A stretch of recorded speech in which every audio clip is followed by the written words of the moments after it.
so much for watching K9 Kate. I'm Kate, and I am so encouraged to share this story. A year after they were rescued from a puppy mill, these dogs are making incredible progress. The woman arrested for keeping them in these horrific conditions will be arraigned next week on 25 misdemeanor charges in one county and is facing felony charges in another. Dozens of dogs were rescued from Angela Powell's properties in South Georgia and sent to rescues all over the state. Coco's Cupboard took in 6 of the dogs and says they're all making terrific progress. These dogs have come so far. One of them is even training to be a service dog. But it hasn't been easy, and many of them still have a long way to go. People want to get a dog who they can fix with love. This you don't fix with love. Love is scary because they don't know what that means. Suzanne Aaron spends day and night with the dogs confiscated from South Georgia last year. Day by day, they're getting better. This takes years to fix, if you can ever fix all of it. Sansa is phenomenally coming along. But the truth is, when you have a feral type dog who grew up in a situation where they were fighting for their food, they didn't know human contact, it takes years to overcome it. The fact that she's come this far. She's amazing. Sansa has come so far in the past year. They're now training her to be a service dog for a local veteran. She wears the vest and is interacting beautifully with people. She's been to many places to train, Home Depot, the airport.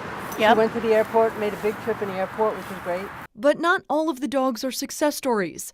Duncan was taken off the property in South Georgia on the same day and just can't adjust to kindness. He is the most resistant to coming around. He is probably 4 or 5 years old, and he is like a wild dog. So he has a pack there that he loves, and he trusts them, but he doesn't want any stranger. He doesn't want affection still. It's been very, very challenging. Coco's Cupboard has worked tirelessly with the dogs they took in, but looking at the conditions they were confiscated in, they knew this wasn't the end of the story. When we got these Metter dogs, I knew there had to be puppies somewhere. And so one of the girls that works for me, we tracked down through the internet someone who was selling puppies with this coloring, and it was the daughter of the woman from Metter, and we bought a puppy.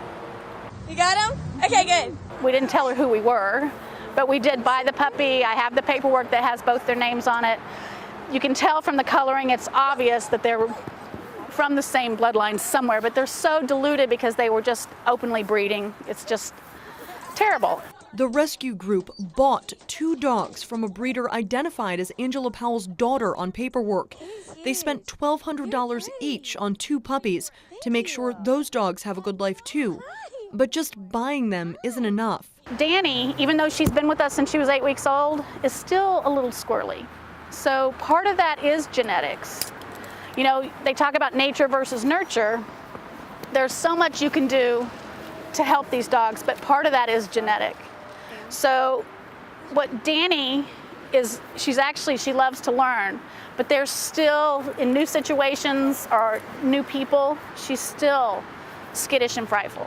But they're not giving up on Danny or Dragon, the 2 puppies, or the 6 they saved that night from the puppy mill a year ago.